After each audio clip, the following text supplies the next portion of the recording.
but then one day we just sat down and it's like, okay, we chose this lifestyle. We cannot keep blaming the work for we were not happy. I mean, we were not satisfied spiritually. So we're like, this is what we chose. How can we make this work? Hello, everyone, and welcome to another episode of For Soul's Sake, a podcast in which I aim to give you holistic, honest conversation on spirituality, wellness, even Ayurveda, which is going to be our topic today. We are joined by a wealth of guests from across the world, and this is another episode from across the pond in the US, specifically New York City. And I'm joined by the amazing, the talented, the mystical, the legend, let's call her as well, Divya Alter, a chef, author, and Ayurvedic practitioner based in New York. She and her husband, Prentice, are the founders of Divya's Kitchen, a plant-based restaurant that incorporates Ayurvedic principles into its menu and operation. Born and raised in Bulgaria, Divya moved to the United States in 2004 to study Ayurveda and pursue a career in holistic health. In addition to running her restaurant, Divya is also the author of 2 cookbooks, What to Eat for How You Feel and Joy of Balance. Her books offer practical advice and recipes for incorporating Ayurvedic principles into daily life and promoting physical and emotional well-being through diet and lifestyle changes. Before opening Divya's Kitchen, Divya and her husband co-founded Bhagavat Life, a holistic culinary school in New York City that offers Ayurvedic cooking training and wellness workshops. She's trained in the Shaka Vanshya Ayurveda tradition masters and trained as a cook within Bhakti Yoga ashrams. Divya is committed to promoting sustainable, locally sourced ingredients in her restaurant and emphasizing the connection between food and consciousness. She's dedicated to spreading the benefits of nurturing ourselves with real food and loving relationships. Divya, a great honor and privilege to be with you here today in your kitchen. Thank you so much for having us here. Welcome back to New York City, and thank you for having me. It's such an honor, and I just love being in your circle. You have such an uplifting spirit, so thank you for having me. Right back at Hi, you. everyone. Thank you so much. I want to get straight in at the deep end. You were born in Bulgaria, moved to New York in 2004. I know that Bulgaria at that time previously was under communistic era rule. How was that being an aspiring spiritualist, or even looking? Did you have an idea about Ayurveda at that time? Was that even a thing? Oh, no, not at all. Well, I grew up for the first 18 years of my life. I really grew up in Bulgaria during communist time, and I have to admit, I had a happy childhood. Wow. We didn't have computers back then or cell phones, so there was no screen time except for TV, which was only 2 channels. It wasn't a lot of fun. So Simpler times. yes, but what I appreciated about my childhood, my parents really took us out in nature all the time. So every weekend we were out in the woods or to the Black Sea, or we were always connected to nature.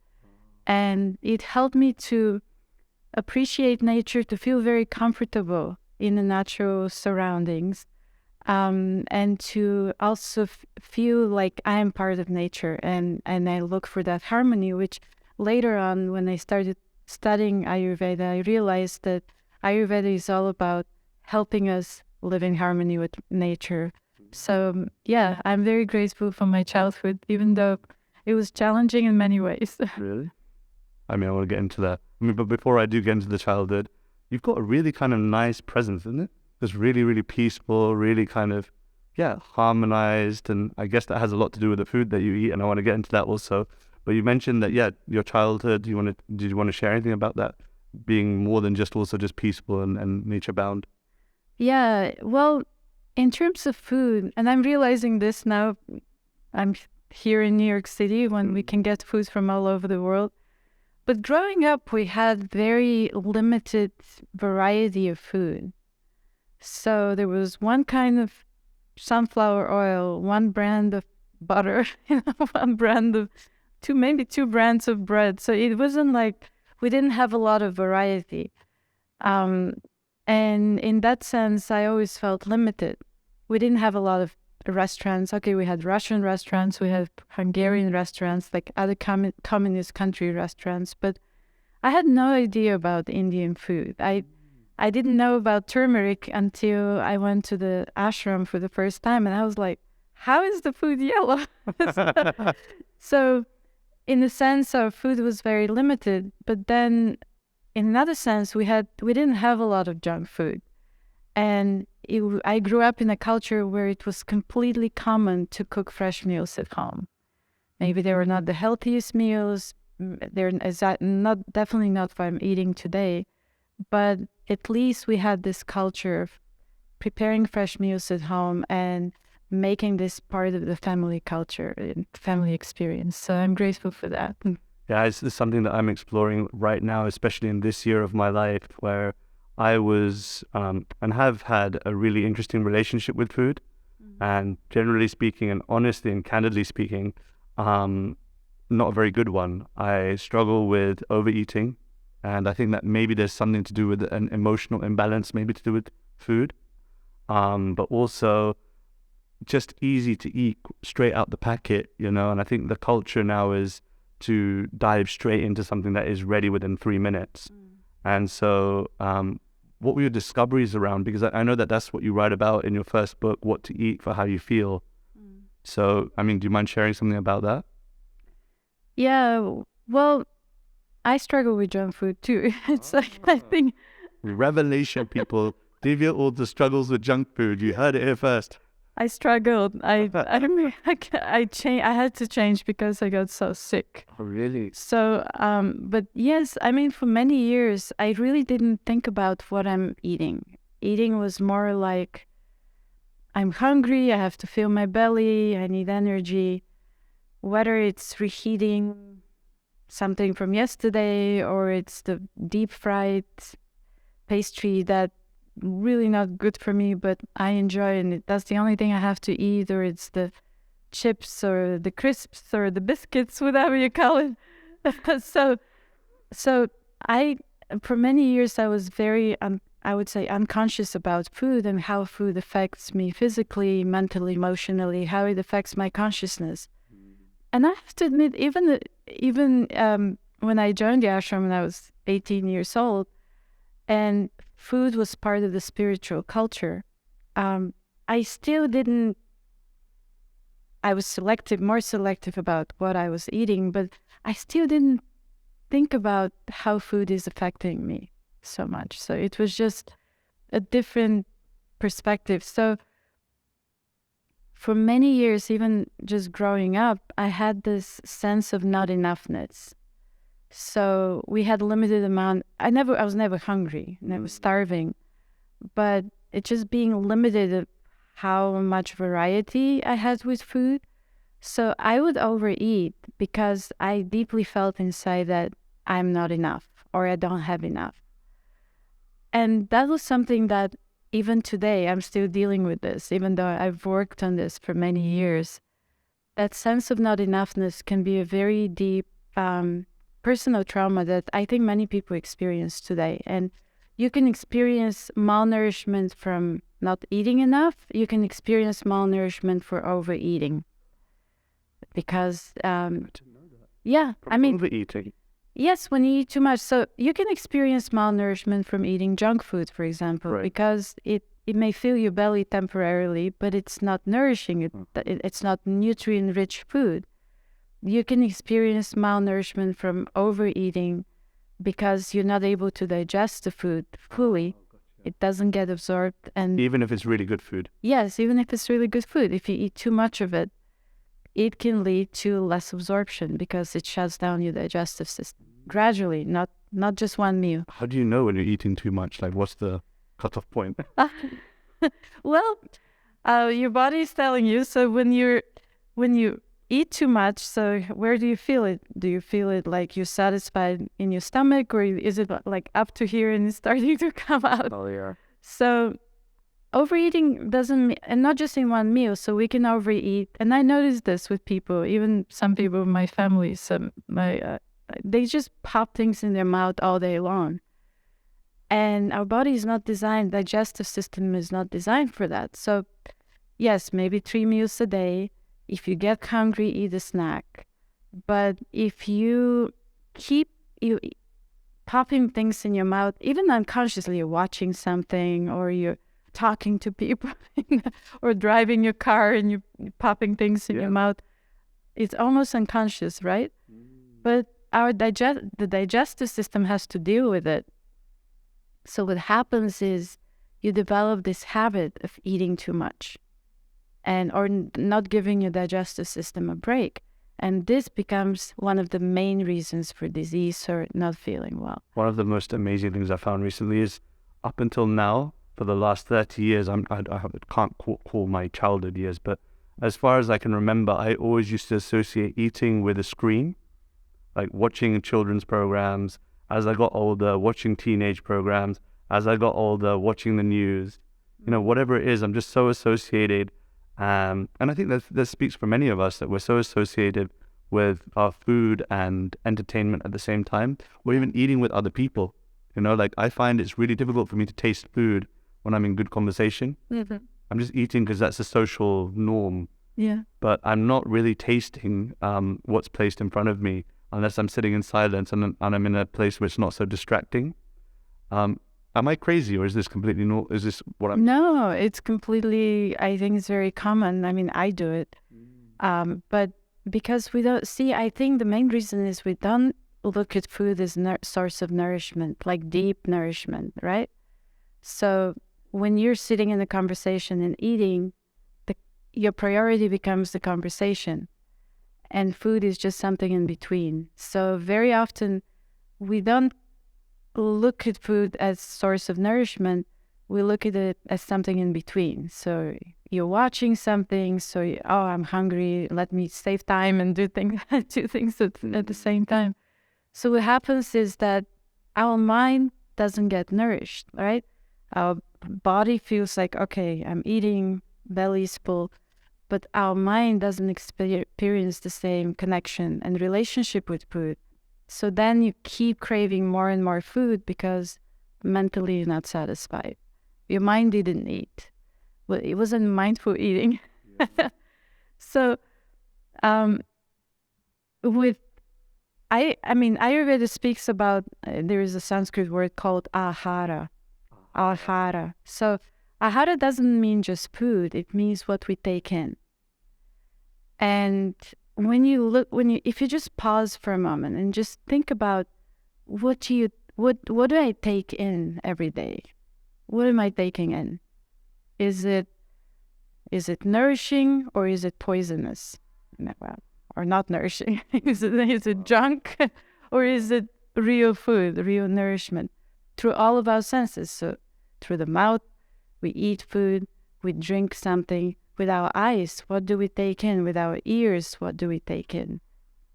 So anything that sustains our life and it supports our journey in this life, that supports our purpose, our dharma in this life, that's true nourishment, the way we take it with all the senses. And every time we take something that's junk, that goes against our true purpose. So I like to look at food not just like how many carbs, how much protein, is it tasty, what does it look like? I like to look at food as my companion in my life. It's something that's there to support my purpose. Because for many years I ate the food that was not good for me. I didn't eat it in the right way, like I was distracting myself and then I got really sick. And then I realized... Meaning like hospital sick or? Well, a little bit hospital, but basically at some point that my digestive system shut down and I ended up with an autoimmune disease. And you still live with that now? No, I'm free from that. Wow. Because actually I have so much more energy now than 10 or 15 years ago, because when I was sick. But I went through a period when I could hardly eat anything. Like it was like, I try this, my body reacts. I try this, my body reacts. And I was like, what can I eat? And I felt like food was my enemy. Like talk about relationship, right? Food was not my friend. And it was so confusing because also I was seeking, what should I do? Try this diet, try that. It just didn't work. It didn't work in a complete way for me. So and I still meet, I mean, I offer nutritional consultations to people now, and I meet people like that all the time who really struggle to figure out what's the right food for me. And I found the answer with Ayurveda. Yeah, with that consultation thing, by the way, I want to share with a personal story. The first time I came to New York was 2017, 18, 19, something like that. And I went to Divya's Kitchen, which is in New York on First Avenue, right? Yeah, it's right above the Bhakti Center. Right next to the right Bhakti under Center. Bhakti Underneath the Center. Bhakti Yeah. Center. And I went in there with my wife, and I had a massive headache. Like I was really I was struggling to basically be present in that dinner. She was really having a whale of a time, a really amazing time in New York City. But I was really struggling. I had a big headache. And Divya just came over. We'd never met each other before. She came over to me and she said, "Can I read your pulse?" I don't know if you remember this. I don't remember this. Yeah. She came over to me and said, "Can I read your pulse?" And I said, "Yeah, sure." You know, like I said it kindly, but in my mind I was like, "Oh, I don't want to do this." So she took my hand, and I don't remember which hand it was, but you just place your fingers on the pulse, and she said, "I've got just the thing." And you came back with a tea. And I was like really not, I was thinking this is not going to work. Like I just need a paracetamol, like give me some drugs or something. But I had the tea, and I'm not joking, it actually worked. And I was like, wow, this stuff is like medicinal. Like, and I had to ask, is there anything in the tea? And she said, no, just tea bag, herbs, like very natural, very organic. And that's maybe my first interaction with food as a relationship to my well-being. And even though it's been years since that, I'll never forget that, because that was my first introduction to having something work in relation to my intake, like my consumption. And I'm sure that many people have gone through that, where you start to think more consciously about what you consume. Ahara, you called it. So what was kind of like, if someone's experiencing some sort of discomfort right now, dis-ease in the body, what would be their first step to perhaps removing that or working through that in relationship to food? What would be like some basic things that people should try? Well, the first I would say is awareness, like really building your own awareness of how food is affecting you, how food affects the way you feel, the way you look, the way your health is right now. So, because we in the Western world, we're not trained to connect the food that we eat to how you feel. I mean, do you connect that? Like, did you connect your headaches to either? Not before.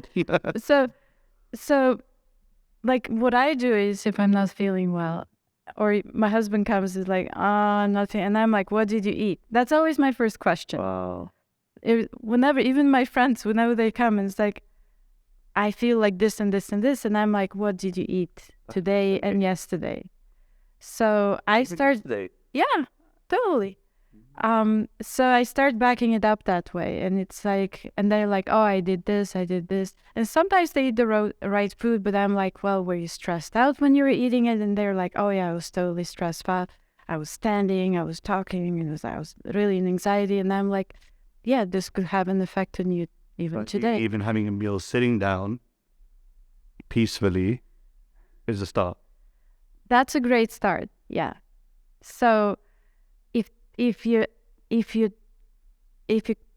kind of used to multitasking while eating, like just eat. So that's a great start. Even if you don't pay attention to what you eat. I mean, if you just eat what you've been eating, but just sit down.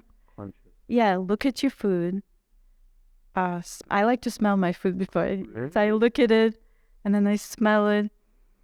And then I also like to eat with gratitude, because food is such a gift. It's a gift from God. It's a gift from nature. It's a gift from the people who prepared it. So, and then eat, but eat it and really taste it, because the problem is also we eat but we don't taste, because also we're distracting ourselves. So it's like, so when you actually take a morsel and you chew it, so chewing is good. Chewing is good for your health. I teach my son that right now. He just gulps everything down. Yeah.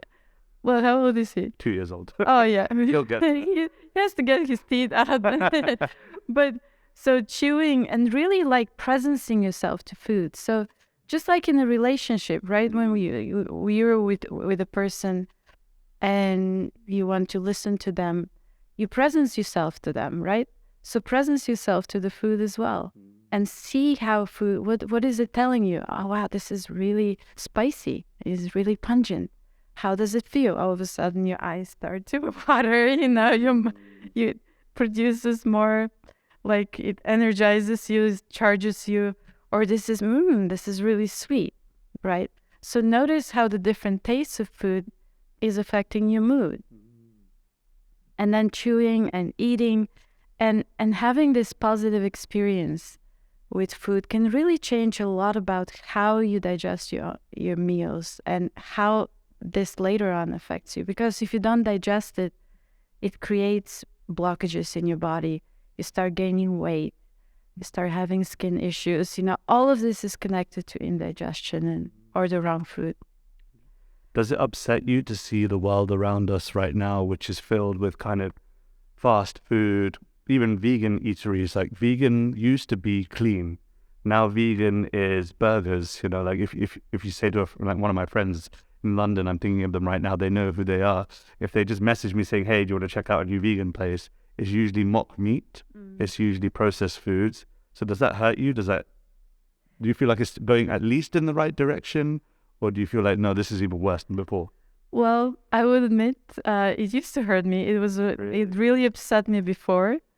But then I realized that for some people, that's like a transitional stage, especially people transitioning to a plant-based diet, who still have deep attachment to the texture and taste and looks of meat. So these kinds of impossible meat and all these things, like, they can be helpful for the transition, but I always tell people, don't stay there, because this is highly processed food, which our body does, even though it's vegan, our body doesn't know how to process highly processed food. It comes in one and out the other. No, more than that. Really? It can get stuck inside, and it can cause a lot of inflammation. So every other person nowadays has chronic inflammation, which is pain somewhere in your body. So all these artificially, like, you would never make this in your own kitchen, right? And all these packaged foods that you read the ingredients and it has numbers, and it has not even an ingredient, it's just a chemical with a number. So you would never put this in your food when you're cooking at home. So yeah, the vegan meat substitutes may be a transition. I've never tried it myself. I'm like, I'm not putting this in my body. Not after I've suffered so much with my own digestion and food. So the next one's going to be a little bit abrasive. Hold on to your seatbelt. I hope I don't offend you. I'm like, she's so sweet. How can I ask this question? You're an owner, you're a curator of a very successful restaurant. But with everything, there's always going to be criticism. There's always going to be people that just don't appreciate it. Has there been anything that you have received as feedback or criticism that has hurt you, that has perhaps even helped you to change things? Or just give me a little bit of how you deal with criticism in the restaurant industry, especially as someone that's trying to do so much good. Yeah, I know. Well, definitely. Well, first of all, food is such a personal thing also. Like, the food that I like, you may not like, even though it's good. Food you like, I don't like. It's just not my taste, right? Because also a relationship with food has to do also with our childhood. So something we're used to from childhood is our comfort food when we grow up. So true. So I do read the reviews that we get on Google and Yelp and Open Table and all these places. Wow. And we do get sometimes 1-star. I mean, mostly it's 5 stars, but sometimes we get negative reviews, and people would say the food is very bland. And usually and when we look at, my husband is especially, he likes to see, where is this so he immediately sends me the review, and we sit down, we discuss with our team, and we calm the table. 100% calm. We get back to the person. We tell them we apologize. Yeah. Your experience was like this. We're investigating the issue, and we have this policy: 100% calm if you're not happy. So so what some people, so I understand that we don't put chili in everything, right? So for somebody who grows up with a lot of chili in their diet, if something doesn't have chili, to them it tastes bland. And that's automatically a turn off. But Yeah. it doesn't necessarily mean the food's bad. Yes, no, it like for me, I cannot have chili, but I make things with chili. I cannot have a lot of chili. But and I realized when I lived in India, I was very sick once, had jaundice, and jaundice means so much heat in your liver and your body. It's like I hardly had any spices because they increase heat. So I had this very sweet Indian lady. She was cooking for me, and I said, no chili. No chili. And she said, so the first time she eat lunch and it has chili. And I'm like, and I started getting really reactions. And I said, please, no chili. And she said, but there is no taste. If there is no chili, there is no taste. So I've had that before. So that was her perception of taste, right? Because she grew up with this kind of taste, and I completely respect that. But for me, if I put chili in everything, then you don't taste the actual taste of the vegetable, the grain, the lentil, right? So we use a lot of spices. I use a lot of spices in my recipes. I flavor it. It's flavorful, but it's not pungent, spicy like that. So I would admit that the main, and that's also the nature of sattvic food. So sattva has many, many meanings, but sattvic food is the kind of food that's very well-rounded and balanced. So it's not too sour, it's not too spicy, it's not too sweet. The joy of balance. I'm looking at your book now. So yeah, that's one criticism that we still get. So what we do is we always ask, would you like hot sauce? We have marinated chilies. We like to add a little more heat to make it tasty for you. Being successful and being someone who, in my opinion anyway, has captured holistic wellness, both in terms of the way that you deal with the body, deal with the mind and the soul as well. I know you're a deeply spiritual person, but at the same time, running a successful business, do you feel like there's any conflict at all? Do you feel like money and spirituality can go hand in hand? And how does one do that? Especially if someone's listening and has been blessed with so much, maybe has a successful business like yourself. How do they manage and navigate success monetarily with spiritual values? It was very challenging for us in the beginning, for both my husband and myself. Because we were monks for many years before we got married, and then we got married and we lived almost like monks. We were traveling a lot and teaching meditation and all that.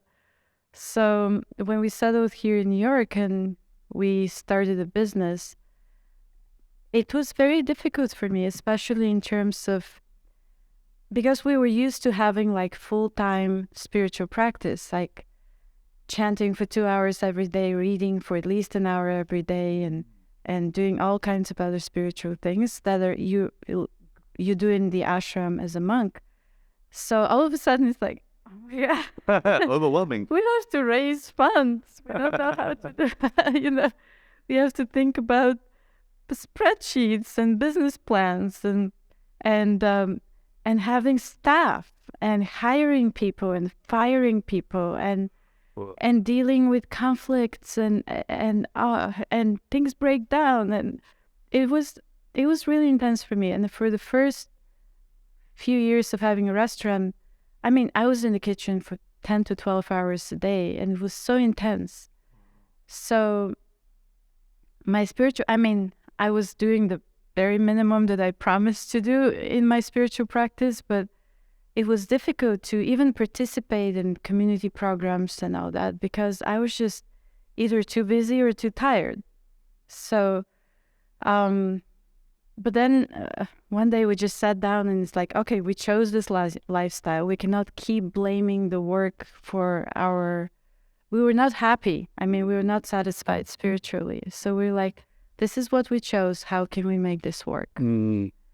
So at some point we had like a reset with my husband, and we were like, let's hire more people, What do we need to hire more people? We need more funds. Okay, let's raise more funds. It's possible. So I had to change my mindset that I don't have to do it all, first of all.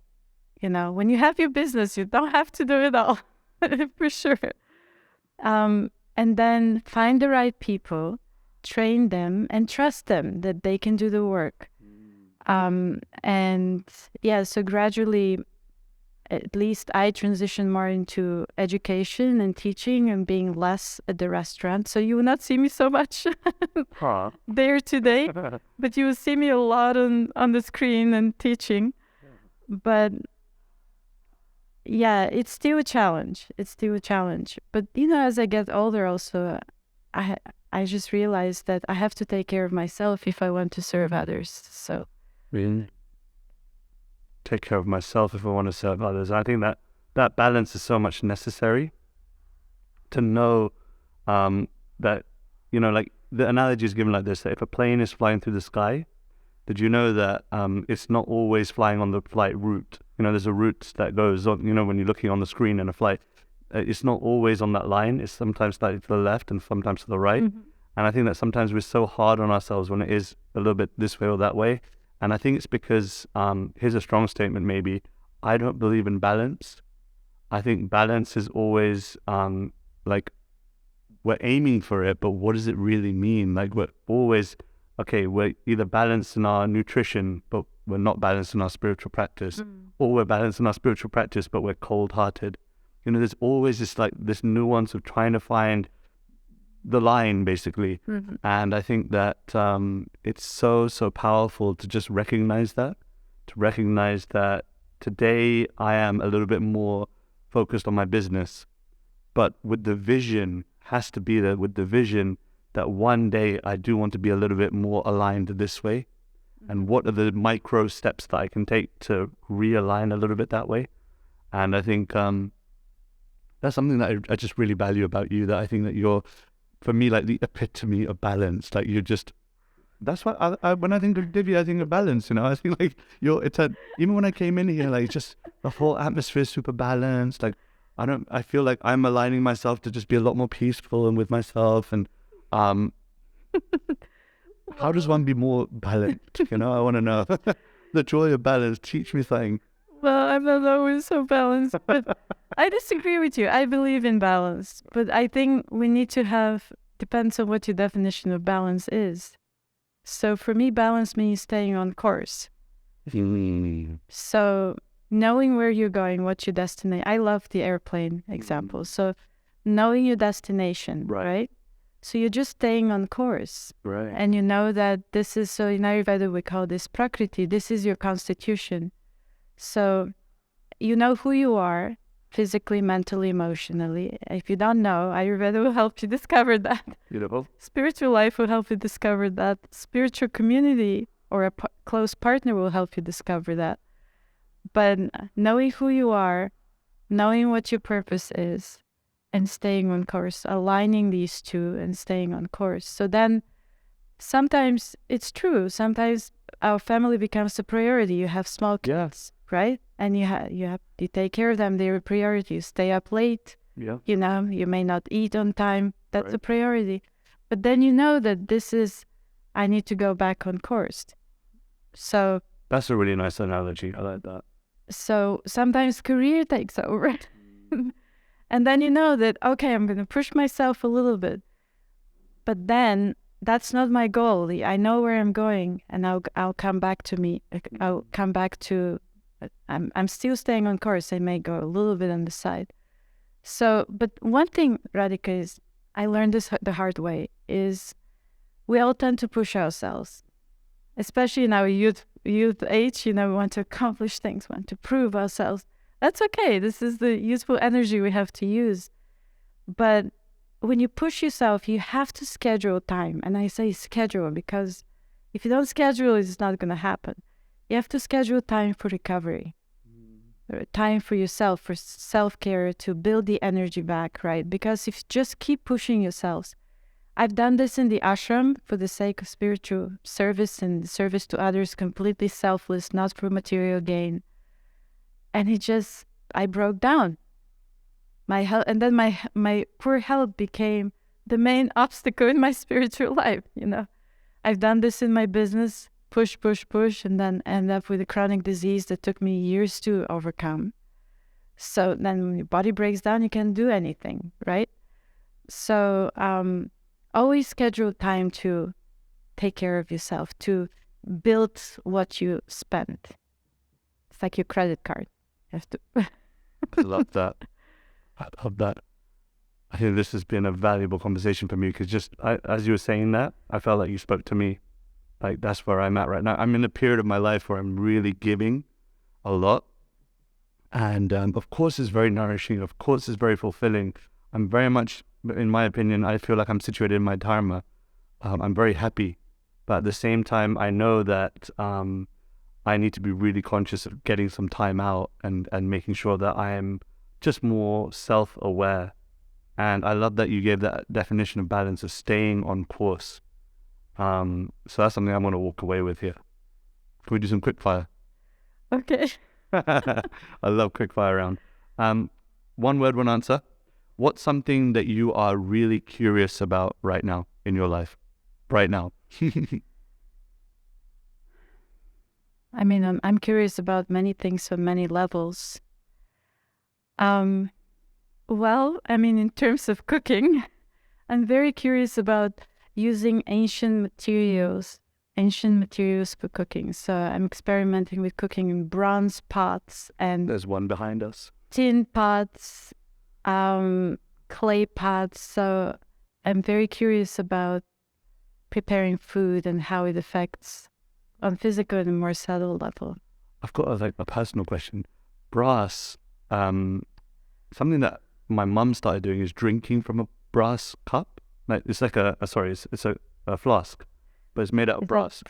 Brass and bronze are two different things. Oh. And maybe it's copper. Is it copper? Copper. Yeah. Copper. Is that good? Copper. Well, my throat quite dry. It's not for pitta balancing. Ah. If you're very fiery, copper is a hot metal. Oh, really? If you have a lot of acidity in your saliva, a lot of acidity in your body, that's me. Copper is not for you. Interesting. Yeah.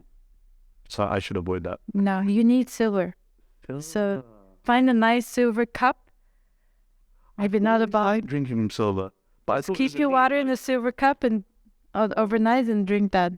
This is revolutionary because I have always liked drinking from silver, but I thought, oh no, what will people think? Like it's. Oh.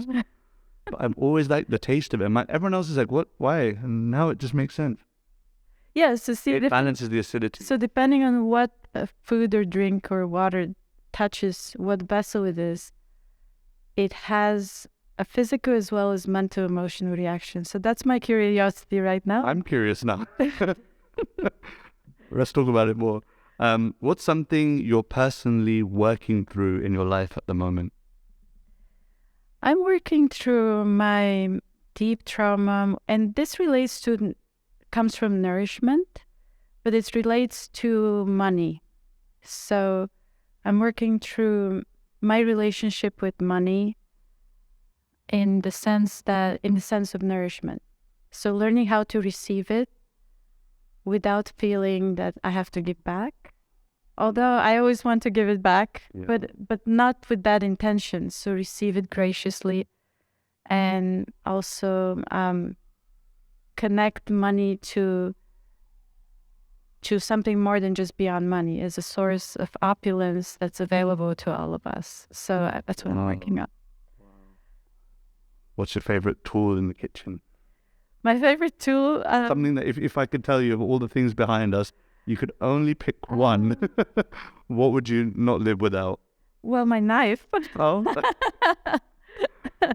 I love my knives, and I have my favorite knife. Nice. I have a Japanese knife that I really love. So it becomes an extension of my hand, and I travel with it. Wherever I go, anywhere, I travel with my knife. We put it in the main luggage, not in hand luggage. Yeah, and they always open my luggage. Oh, no. I leave a little note. Thank you for checking my luggage. That's hilarious. In short, what legacy would you like to leave behind in this world? I want to Hmm. It relates to nourishment. It relates to true nourishment on physical, mental, emotional, and spiritual levels. And nourishment that happens in a loving community. So because I feel that if we help nourish each other on all these levels, and if we help to provide nourishment on a social level also, I mean, the world will definitely be a better place, but we will all interact from a sense of fullness rather than from a sense of depletion and not enoughness as we started our conversation. So nourishment and the sense of fullness. And for some people, it starts with food, and that's totally fine.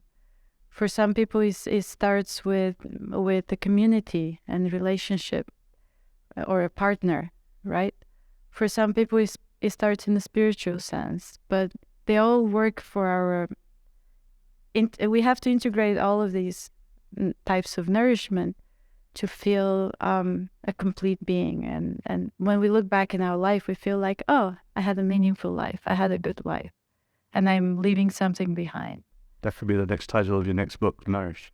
Nourish, yes. Legacy. Something you used to deeply value, but don't value anymore. Clothes. Really? Well, in the sense that I used to make my own clothes. Yeah, I was very particular about my clothes. Oh my God. Now I value it, but in a different way. So I don't. It's not in a vanity. So just like It used to be? it used to be a vanity thing. Now it's more like clothes are there for protection, is not just to show off. They're there to support me, not just. It's not just how I look. Beautiful. It's how I feel in my clothes. And the last one. If you could create one law that everyone had to follow in the world, what would it be? One law. That's something I learned from my father-in-law, Nick. It's put the relationship ahead of the problem. You want me to elaborate? This has been golden rule for the relationship with my husband. Because we are not just married, we do business together, and it can get really intense sometimes. But we love each other, so it's always so. Whenever we have a problem, even with business, somebody leaves a negative review, whatever, we put the relationship with the person first ahead of the problem. It's you, like as Jay Shetty says it. How did he say it? It's you and your partner against the problem. Oh, I love that. Yeah. It's not. The problem isn't you. It's you and your partner against the problem. Yeah, wonderful. Thank you. Thank you so much, Divya, for listening and for being such a wonderful partner in this podcast episode. And I hope that there was something there that you were happy with sharing. And hope that, the people that were listening, you were going to say something? No, I mean, thank you for having me. I love your creations. I love how tastefully and artistically you connect people through sound and to chanting and to speaking, and I think this is a wonderful source of nourishment for so many people.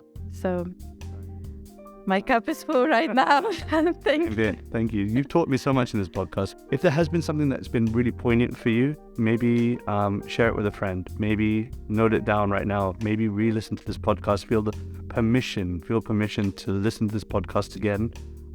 If there was something that stood out and connected with you, then send us a message. Send Divya a message via Instagram. Send me a message about what really stood out for you, what connected for you in this conversation.